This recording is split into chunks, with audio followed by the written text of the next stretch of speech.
He was one of 4 children. His parents worked very hard to give him a good life. His parents taught him the value of life and hard work. He enlisted in the United States Marine Corps when he graduated from high school, and after training, he volunteered to go to Vietnam. He felt it was his responsibility and duty as an American citizen to stand up for his country. He was wounded twice in Vietnam and hospitalized for about 4 months. Upon his discharge from the hospital, he could no longer complete his tour of duty as a United States Marines because of his wounds, so the United States Marine Corps retired him. After he recovered, he went to work for Citibank as a clerk in the operations department. He spent about 12 years at Citibank and left as a vice president in the fixed income department. In the early 2000s, he had an opportunity to go to China, and that's where it opened him up. He opened up an education center. He was teaching about business and finances and helping students go to America to study. He's very proud that in his 14 years in China, he gained a lot of knowledge about the culture and the way of life. He's very grateful to have had many good friends and students with whom he still keeps in touch today. When he returned to America in July of 2015, he realized that the Asian community was unaware of things happening in our city and in our state. So he founded the Asian Pacific Community Awareness, APCA. And that keeps the Asian community informed about social events, civic events, and new legislation. He also provides them with information about healthcare, jobs, veterans benefits, and etc. And he says, God bless USA. Let's give a battle-born welcome to Vincent Palmieri.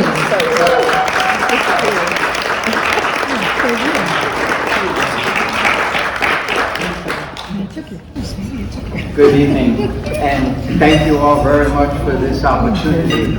And I honestly don't know what I'm going to say because I tried to write something, and this is the first time in 50 years that I'm speaking about my experience as a veteran. So I might stumble a little bit, so I apologize. So yes, when I was 17, I enlisted, I tried to enlist in the United States Marine Corps, and my mother wouldn't sign the papers. So I went back to the recruiter, and he said, no problem. We'll put you in the reserve till you're 18. It was only 1 month away. So on my 18th birthday, I was called to active duty, and I spent 12 weeks in boot camp in Parris Island. It was a very unique experience. I come from a family of military people. My older brother fought in Korea. He was a Marine. My father fought in World War II. He was in the Navy. And him and I had a lot of talk about Navy and Marine Corps.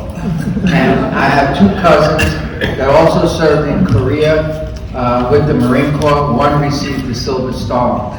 So I felt it was my obligation and my duty as an American to stand up when my country needed me. So I did, and there was a lot of controversy. So I asked my brother, I said, what can I expect when I get to boot camp? And he said, you'll find out. And believe me, I found out. And the first opportunity I got to write a letter home, I said, why the hell didn't you tell me? He said, now you know. And I will tell you, those 12 weeks of training in the Marine Corps changed me, changed my life. And at that time, because I went in 1967, that was at the beginning of the Vietnam War. And our drill instructors had a saying, better to get your ass in Parris Island than to lose it in Vietnam. And I still believe that today because I am standing here. What made me enlist in the Marine Corps is everybody I talked to told me it's like a fraternity. Your buddy will have your back. You depend on your buddy for everything. And that's the way it is. Even today when I travel around and someone knows I'm a Marine, it's like we are best of friends. It's like we've known each other for years. So I didn't want to be left in some foreign land if I was hurt and not be brought back home. And what I'm telling you is true to life because I'm standing here because of my buddies. I don't know if I'll be able to tell you the whole story, but that's why I enlisted. In fact, on the way to the induction center, the taxi driver I had was a former Marine. And he told me the same thing. That sold me. So I enlisted in the Marine Corps, and before I went to Vietnam, I was part of the fleet, Atlantic Fleet.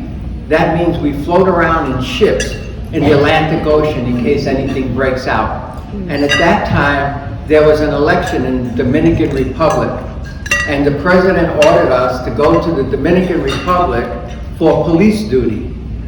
And I'm mentioning that because, and I'm going to throw a little bit of politics in here, and this is what really, and excuse my language, I'm originally from Brooklyn, so I speak straight. That really pissed me off, that this country can send our men and women to a foreign country to protect their voter integrity, but we cannot protect our own.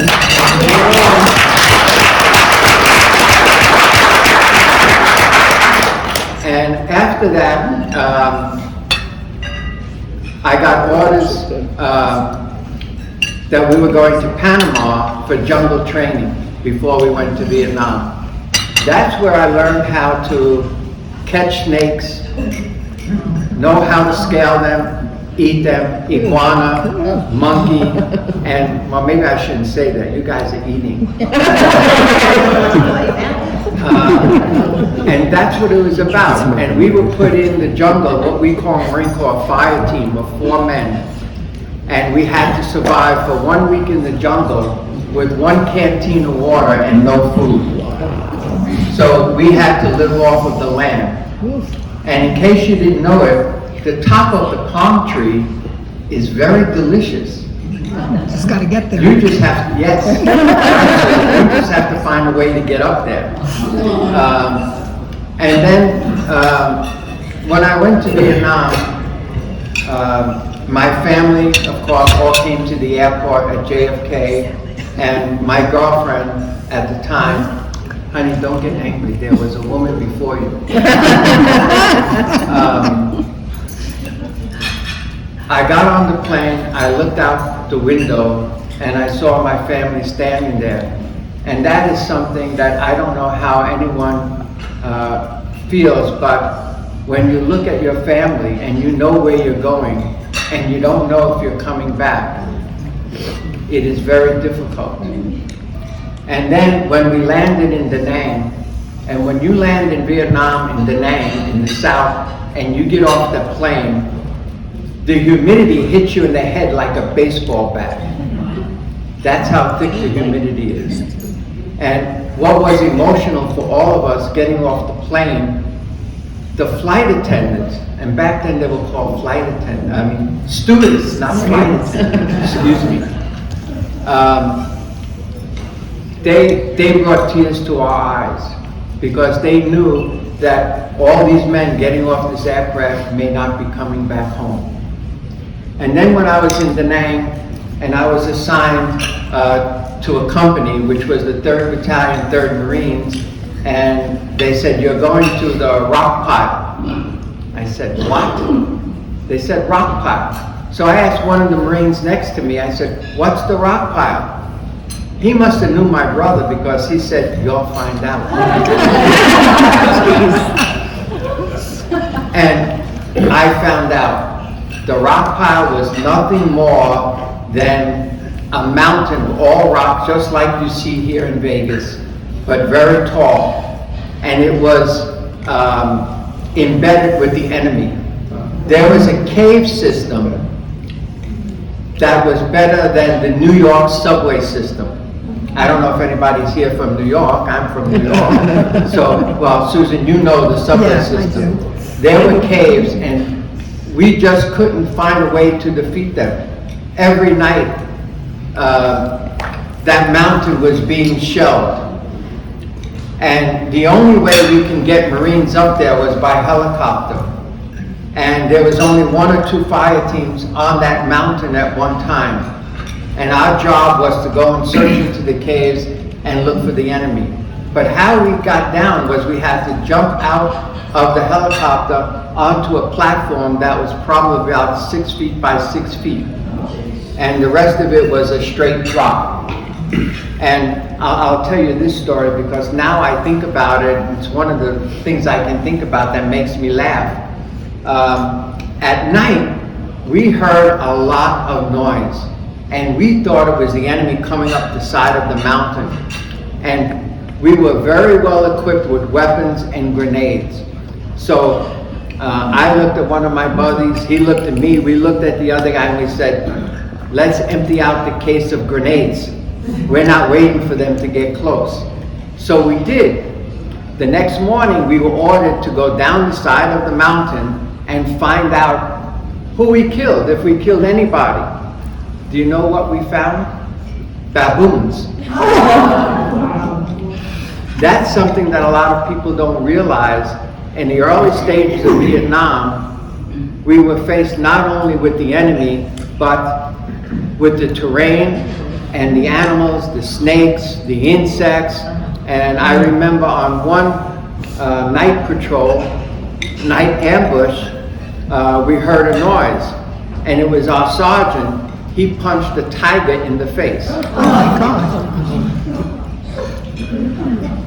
So there's a lot that goes on that people don't really realize.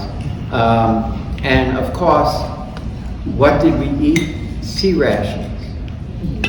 And when I first came home, and my mom cooked me a lasagna dinner, and I was always the jokester, I took out a can of sea rations and I put it on my plate because my stomach couldn't handle lasagna. But anyway, and then after the rock pile, that group was sent back to the States, 3rd Battalion, 3rd Marines, because they had been there for a while, and I was transferred to another company called the 1st Battalion, 9th Marines. And you can look this up on CNN, and there are books written about the 9th Marines because we were the spearhead for the 3rd Marine Division. And when I said to the guys, I said, where's the 9th Marines? You'll find out. No matter when you ask a Marine about anything, they will tell you. You'll find out. And believe me, we do. I'll make this short. The 1st Battalion, 9th Marines was known in Vietnam as the Walking Dead, or the Ghost Battalion.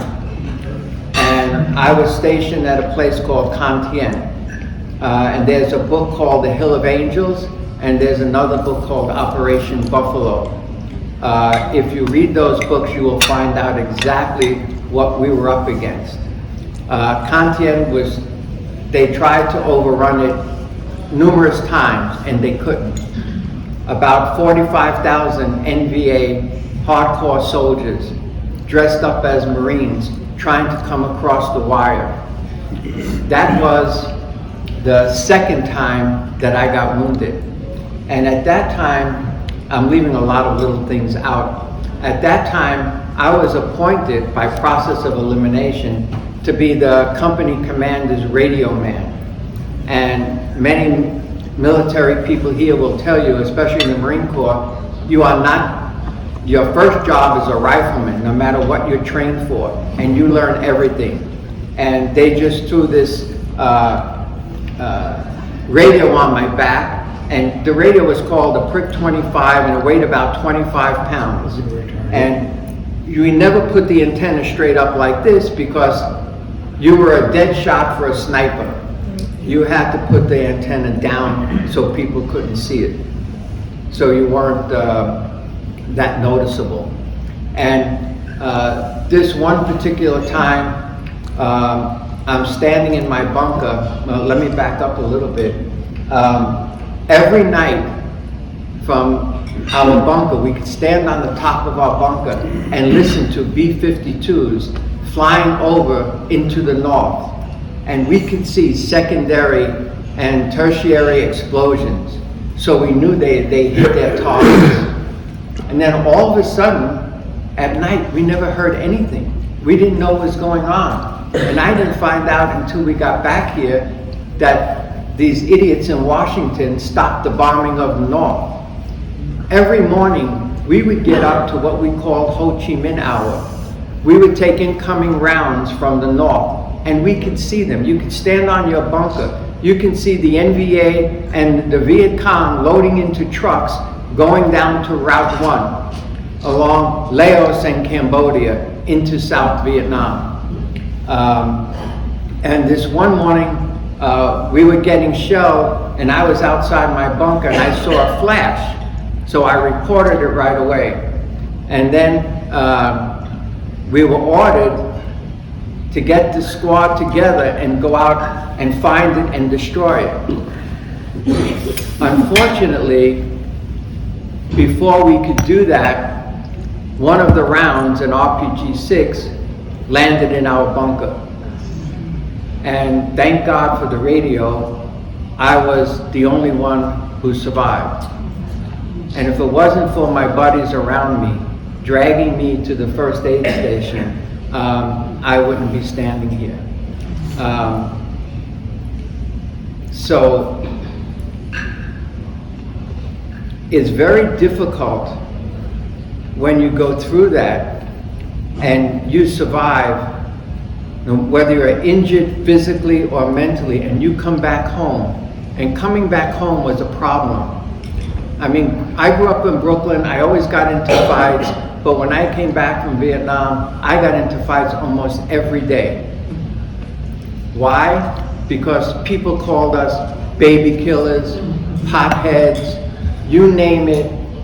We didn't get any recognition at all. There was no such thing back then as PTSD. You're in Vietnam one day and you're back home the next day.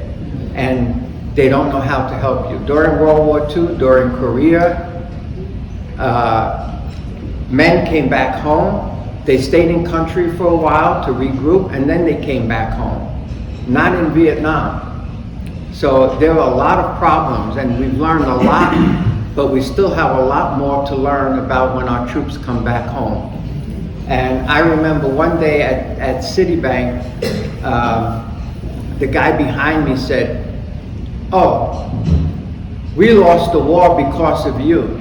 Well, my temper, and I had a very quick temper back then, I just turned him around and cracked him in the head with my phone. I thought I was going to get fired. But my boss called me in the office, and that guy, and he said, "Are you okay?" I said, "I'm fine now." He said, "Okay, go back to work." And they fired the other guy, thank you.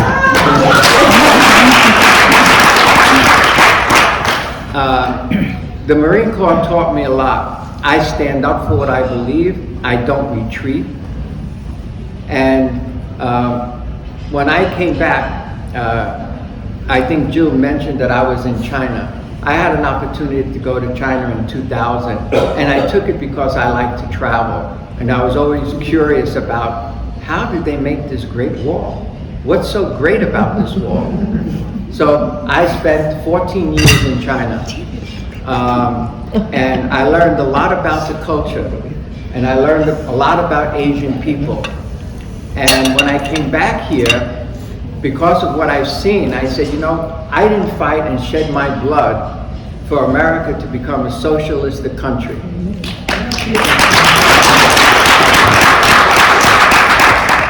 And I saw that there was a lack of communication between the Asian community and the rest of Las Vegas or Nevada. So I started this nonprofit organization called Asian Pacific Community Awareness. Our mission and our goal is to keep the Asian community informed about everything. And just to tell you, in 2016 for the election, the Chinese community voted 45% Republican throughout the United States. The Philippine and the Vietnamese community were less than 20%. This primary, that number has gone up in the Chinese community. And I'm happy to say, as I'm standing here today, in the 7 years I've been back here, I have received so many phone calls from the Chinese community. Vincent, who should I vote for? How should I vote? I don't know what to do. Can you help me? That's what we do. My wife can tell you because I need her translate sometimes. And I tell them honestly. I said, and the Chinese community understands what's going on here in America because they're still living it today in China. If you knew half the things that are going on in China, you wouldn't have your kids on TikTok. Yeah. You wouldn't be supporting anything that we do with China. Because their goal is to take over the world and be the world power, and they want to do it without firing a shot. So keep that in mind.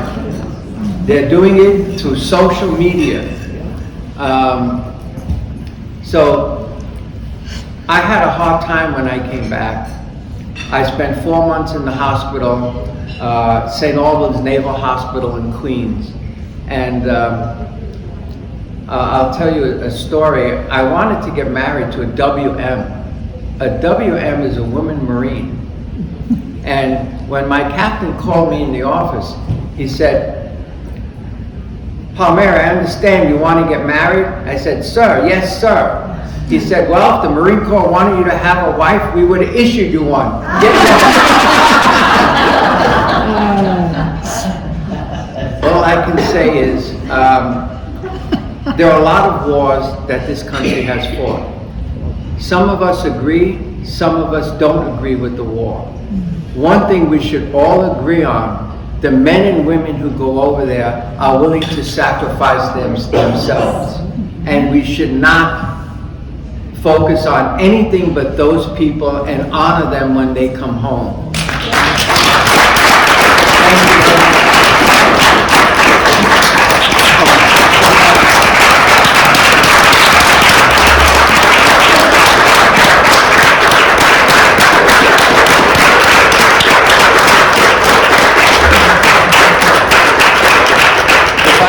One last thing. I'm also the Junior Vice Commander of the Military Order of the Purple Heart, Chapter 711. And we're having a fundraiser dinner. The date is on this. You have to bring this to the restaurant. It's right here in Summerlin on Charleston. Please go, because the money that we raise and the money that my organization, nonprofit, raises stays right here in Las Vegas to help local veterans. Thank you.